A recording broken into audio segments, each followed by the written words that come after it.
going on? What's going on? What's going on? Here with second generation s.g.s.u.c. And that's the second generation of the Screwed Up Click, or Soldiers United for Cash. There you go. Mixbreed. Yes, sir. Bobby Morin. Bobby Morin. Yes, Bobby Morin, depending on how you pronounce it. And I've had the pleasure, man, absolute pleasure, working with you lately at the Southside Lions Den, as Aldi likes to call it. Talk about your origins, when you started rapping. Started rapping. I always freestyled and stuff as a little kid. I was always rapping. I just remember I always rapping and stuff like that. And I figured mainly, probably really kind of started like doing it all the time in like 8th grade would probably be the starting point for me. When did you first go into the studio? Did some of your first studio recordings, like with an engineer or a producer? Yeah, our first studio, the first studio I was ever in, it was probably in 9th or 10th grade, I believe. And me and my buddies, we used to always freestyle at the parties, and that's what we did all the time. But we'd set up a studio session, and we never wrote lyrics. So the whole studio session was us just a freestyle session, kind of like how DJ Screw did it. So that's kind of how we grew up, the same kind of techniques and same formats. And you said you started doing features. Mainly you do features. Can you talk about that? What was the first feature you did? First feature I did was, would have to be for Don Tino and Vogue, and it was called Flippin' Ball, and it was the first track. Actually, the first feature I did was Gangsta Love, and that was with Corporate Records, and we were touring with Dope House Records at the time, and it was the first track that I actually ever wrote to with an original beat, and it actually got some radio play down in the Valley. You've done other features since. A ton, actually. Some of the more signature ones you've done? Signature, I got Billy Cook, I got Ronnie Spencer, did multiple songs with Ronnie Spencer, multiple songs with Aldi, got Klondike Cat, my artist Honcho Supreme, of course. We got a bunch of good music coming out. I'm trying to think of who else. He really, yeah, Dougie D from Gorilla Mob, Jay Berry, Mellow Montana, Villain, Lil Trump.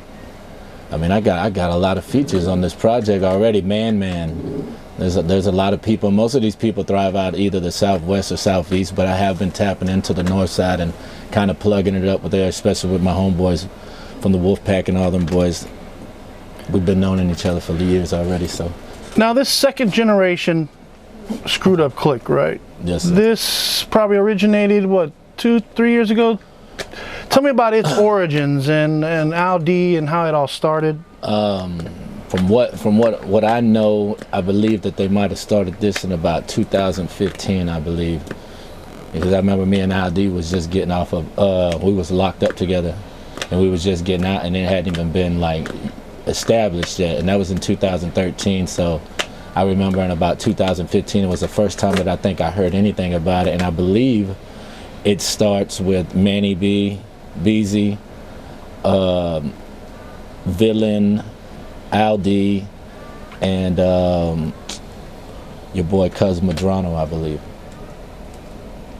Wow.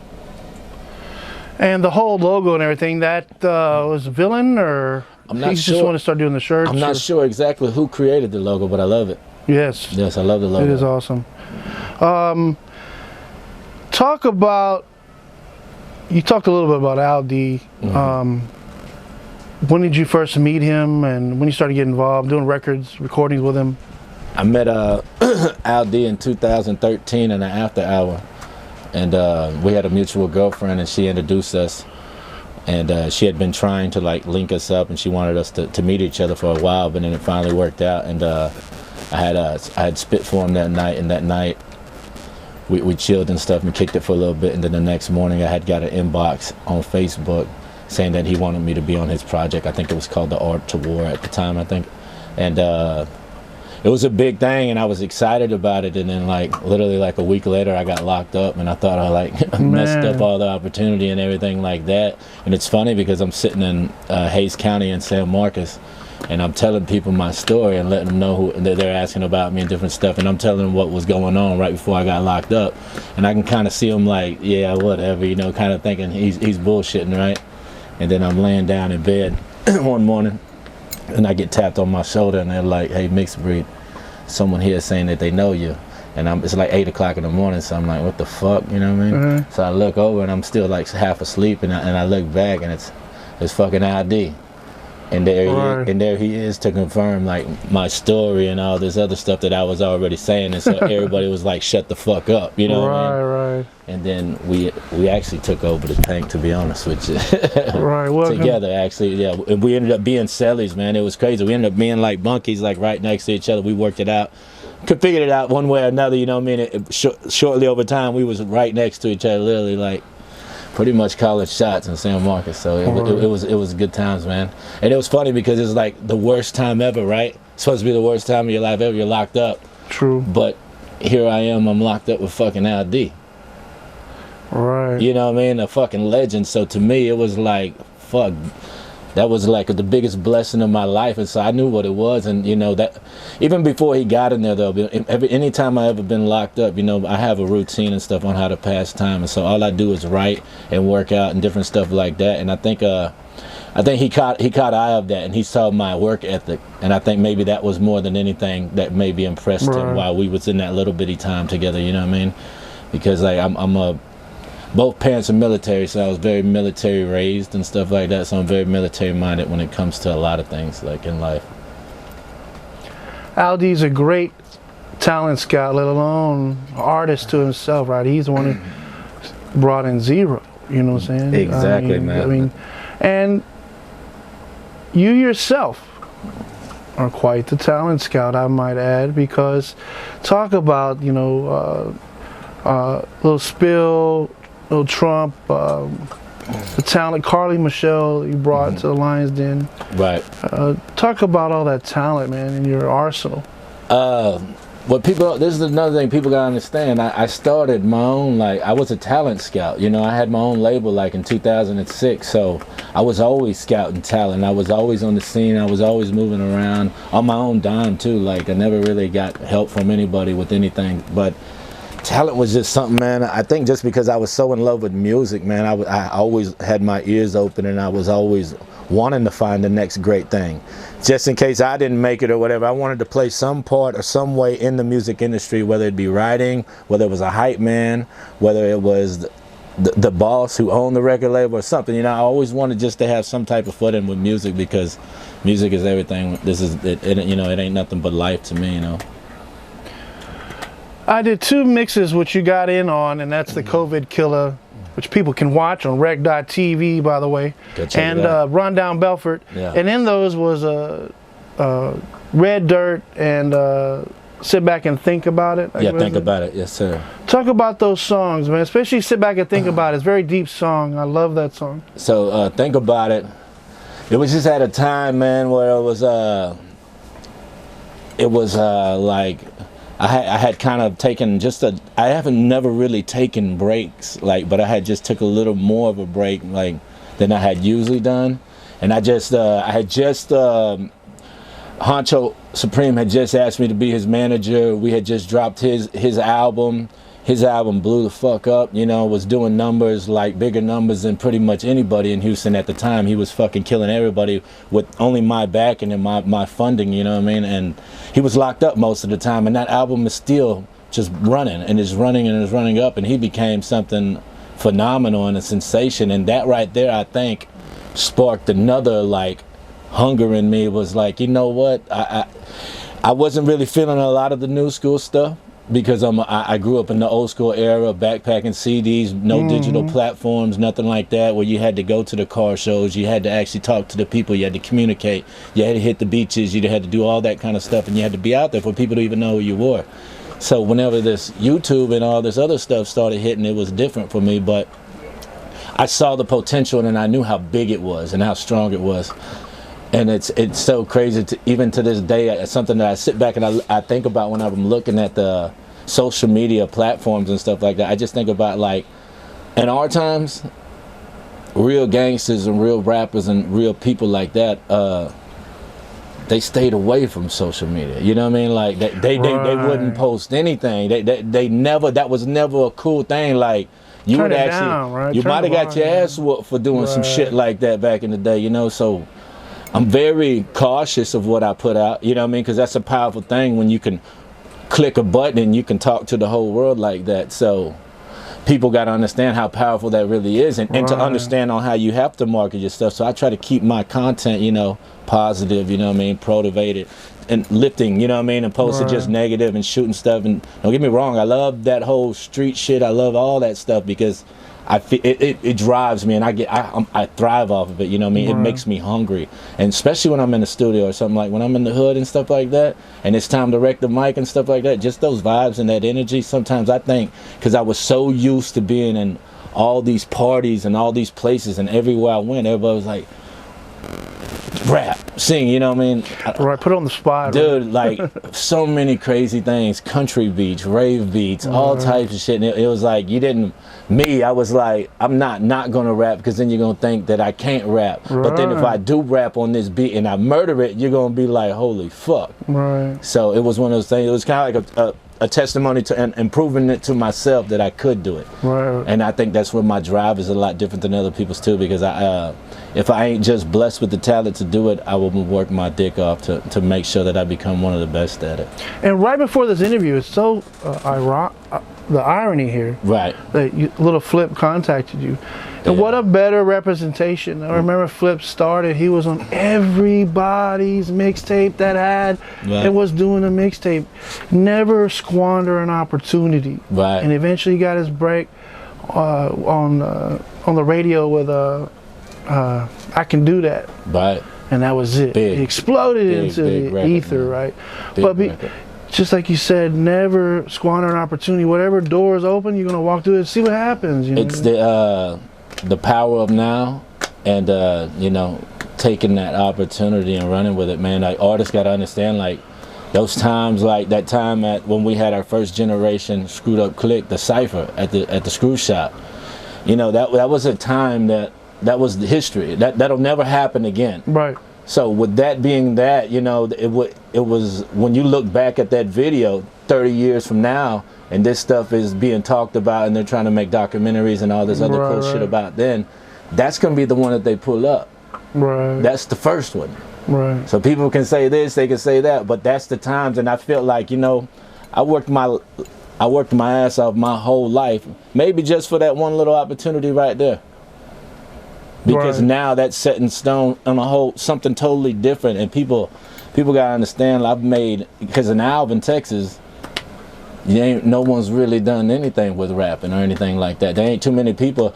The only person I can say that's even kind of close is Point Blank, but he's not originally from Alvin, but he did grow up there. You know, I went to school with his sister Crystal Poole.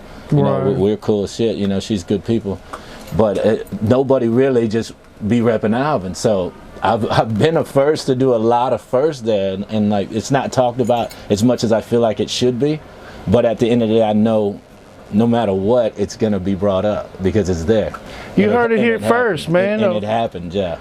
The first person to bring the heat up was Nolan Ryan, and now that's right. Mixbreed bringing the heat up out Alvin. That's right. That's right. Yeah, that's right. They got a lot of little talent up there now too, man. And one little guy from Alvin too that I like, and I see his movement and I see what he does, is my boy Lil Rowdy, and he's got a real positive message, and he does Christian rap, he does all kinds of rap, but he's a jack of all trades. He makes beats and he does all kinds of stuff. So that's a little homie. And then another little dude, just cause he's from Alvin, I'm gonna give it to him, Blake Richards, little white boy. People don't even know, man, and I didn't even think about this, but when he was about 12 years old, he was DJing an event in Alvin, Texas, and I happened to pop in on this day, and they were doing music, and he started freestyle or whatever. So I went up there on stage with him, and I blessed the mic, and he fell in love with hip hop. I guess I could just see how much he loved hip hop, but that actually gave him you know, I believe that sparked something in him, because I seen him just the other day and he told me about that day, and I didn't even think about it, but I was like, man, that's crazy. Another one of my buddies, people don't know this from Alvin, Seth Camden, is a big country star. The first time I ever recorded like with my homies or anything like that was at his little house, because he had a little thing in his closet and stuff like that, and I didn't think about it anyway, but I pretty much sparked his career. And he told me this. I didn't say, this is not me saying, this is what he's telling me. And I'm thinking about it, it's like, dang, you don't even think about it sometimes. And these little dudes, man, they're becoming superstars. And it's cool because I got to play some type of little part in that. And that's pretty cool, you know. You're just like a catalyst, huh? Right, yeah. Talk about the name Mixbreed, your ancestry, your background. We was talking a little bit about this earlier, but yeah. A deep dive on Mixbreed. Mixbreed. So my dad, you can say from what I'm told exactly is French Sicilian, Mexican, Native American, and then my mom is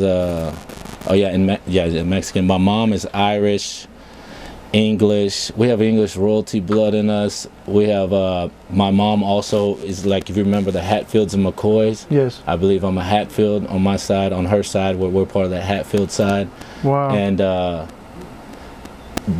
German, and it's all kinds of stuff. Literally, I have to do a DNA test to break it down completely. But that's why when I was growing up, though, because my dad was super dark, like people really know what I was, and then they see my dad, and so like people would always ask me, they'd be like, what's your ethnicity? And ever since I was a little kid, I didn't want to just pick one because I knew I was multiple races and stuff like that. And so I just say I'm a mixed breed.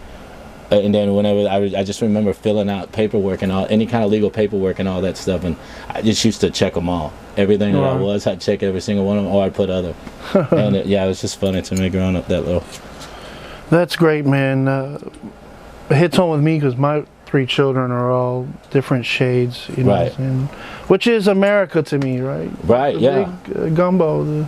Yeah, and that's another thing. That's why whenever I was starting in the music, because my name was Killer B to start off at first, and that's what I was known for football. I played college football and basketball, actually, and people used to call me Killer B on the football field, and that kind of translated into my first rapping and stuff like that. Then I shortened it to KB, but I was always calling myself the Mixed Breed my whole life.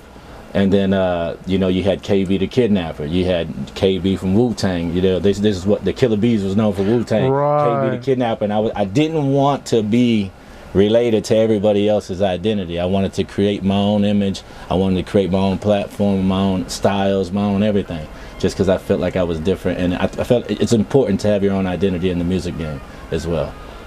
Well, I'll tell you, man, this hit a landmine with me because when you start talking about sports, right, let's go down that hole a minute. Because look right here, you can see, this is a fantasy league belt I won in a 16-team league this past year. Yay me, whatever. But the point I bring it up is I love sports. I played high school football in '94 for Milby. I played alongside Donald Driver. Okay, cool. When did you play? What position?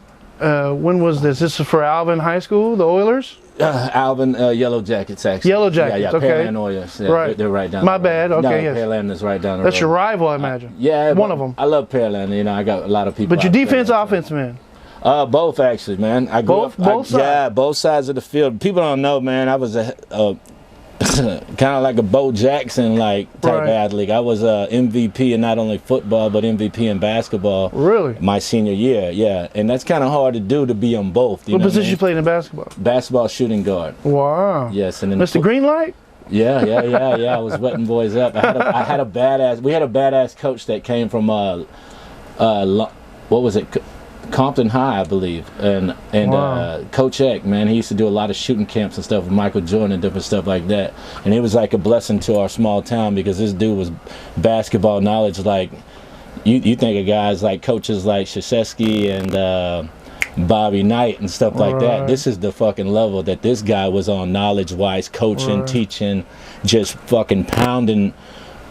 Hard work and hustle can do anything for you, type of thing, but also educating you on the game, the short corner, how you use it to your advantage and stuff like that. Never stand around, run in motion, pass away, screen away, the 3 cuts that come off of that, the straight cut, the flare cut, different stuff, the go cut. And people don't understand, but man, basketball and sports really molded everything in my life. That I had My dad worked a lot, and he was a badass. He was a really good father, you know. He was a really good father. My mom was good people too. She worked her ass off too, but they weren't really never home.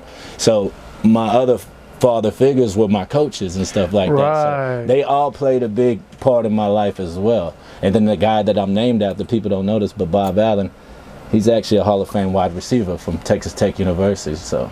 Red Raiders, really? Yeah. And you went on to college to play football and basketball, or just football? To play football and basketball. I went to Ranger to play football and basketball, but I had multiple rides for football all around everywhere. Ventura Junior College, Tennessee University, Ole Miss, a couple Baker University out in Kansas, McPherson University, East Texas Baptist University. I visited McNeese University.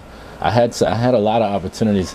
I ran into some kind of like setbacks though, because in my 11th grade year I got my teeth knocked out in football because my face mask stuck out too long, and when I got tackled they had wrapped me up from behind, and when I fell like this. Yikes. And my mouth hit straight on someone's face mask that was already on the ground and shot like 2 teeth out of my mouth, cracked 2 teeth.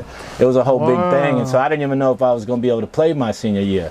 And then my senior year, I actually broke my collarbone too. I caught like a 44-yard pass against Laporte, and dude pushed me out of bounds, and I just landed wrong, and it snapped. My collarbone snapped in half. Wow! But it was because I had been gambling on the golf course like a week before, at nighttime, and somebody had hit a ball, and I was about 100 yards on a different hole, about to hit my shot, and Don't tell me about Beacon Lakes, man. That was Hillcrest. Hillcrest out in Alvin? Yeah. So my buddies, so that's like in my backyard growing up, right? So some of my buddies, you know, they used to work there. So what we do is at the end of the night, we shut the course down, we leave the lights on, and we'd ball until 1 in the morning. Wow. Smoking weed, fucking drinking, and just playing for big money as young kids, because we all had money, because we either worked at the golf course or we hustled, you know what I mean? It was one of the two, so it was pretty cool. It was a different lifestyle. Well, there's no excuse now. We gotta get out on the Dickinson's where I used to go tee off at 7 o'clock to 9, play 9 holes. Yeah, I'm down. Right. That's good to know another fellow golfer. Most of the rappers trying to get on the golf course. Yeah, Scarface. So Scarface is sponsored by Callaway. That's my bucket list. I just said in a previous interview. That's what I hope is to play golf with Brad, you know. So Brad, I believe he stays right there on the golf course in Pearland, because he's really good friends with my big bro Gentry, and they're really tight. But yeah, maybe that'd be a good thing, man. Maybe we can set it up to where we can all play together, man. Yeah, man, fulfill one of my life's dreams. Because I got to talk. I met him on a K-Reno video shoot with Raz Kaz. He came, Raz Kaz, I think he came from Cali, and Brad showed up. Scarface showed up, and I found myself having a discussion with him about Gus Wortham, because they really recently rejuvenated. They talked about the tunnel between Gus Wortham and Howard Hughes Jr. I don't know if you know this. That was his favorite course, and he had a tunnel dug, his private tunnel dug to the golf course. Wow. It's part of history, right? I was talking to Scarface. I couldn't believe, man, I'm having a discussion with Scarface about something really cool. Right. Let alone maybe I get to golf with him one day, you know, and now you're talking about making that happen. Yes. Yeah, it's crazy, right? I'm giddy. I remember because I was already playing 3 sports my junior year, and I tried out for the golf team, and I only got to play like 7 holes. And I was actually 1 under at Hillcrest. Oh, you're a really good golfer. I was 1 under. Another rarity. I'm not good. Yeah, I was 1 under after 7, but I left, and I would end up getting first place out of everybody that tried out that day. But I didn't even play.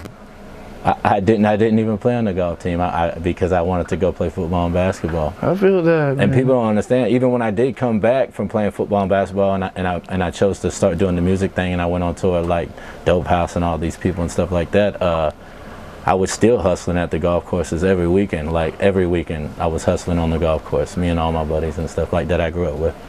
You certainly know how to push buttons. Another one is Dope House. I've been around the family, Coy family, a long time. Right. Sylvia, Right. Tootie, Yep. Mr. C. You know, then Los got locked up, and he's still there. Hopefully, DJ maybe he'll be out in a Lobo, couple years. I hear. But Juan Gotti, can you talk about Filetto? Yes, you're associated with Dope House. How you got Pain, started? Yeah, I got associated with Dope House because I started with Corporate Records, and Corporate Records is Don Tino and Vogue. And if you know anything about them, they were Vogue's been in the music industry since the '80s as well, making beats and producing and doing all types of stuff. But they had the group called the Spanish Armada, and then the Spanish Armada, when I came on, we changed the group because this is right after SPM got locked up as well. We changed the group's name to the Forgotten Few. And that was pretty much my first album covers. Like everything was in Alvin. It's so funny, man, when you look at these pictures and stuff like that, because it was when I was probably about 19 when I was doing my first album covers and all that stuff. Like we was moving, we was working, we was back and forth from here to not New Mexico, but to the Valley. We toured the Valley all the time. So West Lago, San Benito, Mercedes, McAllen, South Padre. Fucking, I was born in Weslaco. It's funny you said that. Were you? Hidalgo Cool, County, man. yeah. Yeah, dope, man. Yeah, well, moved here when I was a baby, but been Yeah, here and we did back then. So the first album we did was the Forgotten Few, and then the second one we backdoored that with was the 713 to the 956 because we were touring there so much and meeting and becoming so cool with the artists and shit that we were doing shows and shit with. We start plugging up stuff. So when we go down there to Mexico and stuff, we record down there, and when they come down here, they come to our studios and stuff like that. Let's bring it full circle here, man, and about the music. What is on the horizon for Mixbreed? Mixbreed, man. Probably sitting on about 3 albums right now worth of material. I'll be dropping my I'll be basically starting from scratch because I never really dropped anything digitally. So I'm gonna drop Mixing, Matching, and Making It Happen will be my first album. I will backdoor that one with, well, we're gonna backdoor that one with the mixtape, the Mixbreed Mobster compilation album, and then we're putting together a I know there's a second generation Screwed Up Click project. That's probably the biggest one that I'm really focused on right now because it's the most important at the time. And other than that, me, Lil Trump, and Lil Spill, we're also doing a project strictly for Southeast rappers, and it's called the Southeasty Boys. So everybody that's going to be on this track has to be from the Southeast. So it's pretty cool. I like that wordplay, Southeasty Boys. Yes, sir. And it is on some Beastie Boys type shit. License to Spill, man. Yeah, exactly, exactly. Right. Yeah. Well, that's awesome, man. It's been a privilege to sit down and talk with you, man. Hopefully, Definitely, man. many more, man. Many more, man. Many more, whenever, Keep you the know. word to the street, huh? You're like family anyway, so yeah. Any parting shots, man, on the way out? Man, shout out to Chris Gentry, Pro Rider Entertainment. Shout out to Don Tino and Vogue, Corporate Records, for giving me my start. Shout out to, you know, second generation Screwed Up Click. That's what it's all about right now, and that's where we moving. Shout out to Honcho Supreme, Free Honcho Supreme, Honcho, man. I can't even imagine what he's brewing up right now, but I make sure, no matter what, that he knows I ain't forgot about him because we've got our legal situation, so we really can't communicate like we should, but he knows what's up, man. I love him, man. He's my little bro, Free Honcho Supreme. Awesome, man. And tell Lil Flip, man, we're trying to get him on reg.tv too. I'll tell him tonight, man. All right, man. It's been a pleasure, man. Thanks. Okay.